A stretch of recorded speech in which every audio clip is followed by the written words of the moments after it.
যে ব্যক্তি দুনিয়া একমাত্র উদ্দেশ্য করবে, জাআল্লাহু ফাকরাহু বাইনা আইনাইহি, আল্লাহ তার দুই চোখের মাঝখানে অভাবই লিখে দিবেন, কোনোদিন অভাব তার ঘুষবে না। কারণ আল্লাহ কোরআনেও বলছে এটা, আল্লাহকুমুত তাকাসুর হাত্তা যুরতুমুল মাকাবির, কবরে না যাওয়া পর্যন্ত কখনো পেট ভর্তি হবে না।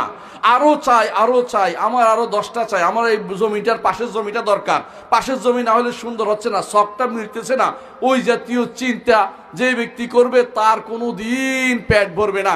রাসূল এই জন্য বলেছেন, রাসূলুল্লাহ সাল্লাল্লাহু আলাইহি ওয়াসাল্লাম এই জন্য বলেছেন যে বনি আদমের একটা উপত্যকা থাকে, সে আরেকটা উপত্যকা চাইবে। এবং তারপর বলেছেন ওয়ালা ইয়ামলা বাতন বনি আদম ইল্লা তুরাব, মাটি ছাড়া বনি আদমের পেট কোনোদিনই ভরবে না। অর্থাৎ মাটি হয়ে গেলে শেষ, মরে গেলে শেষ, এর আগ পর্যন্ত তার পেট ভরবে না।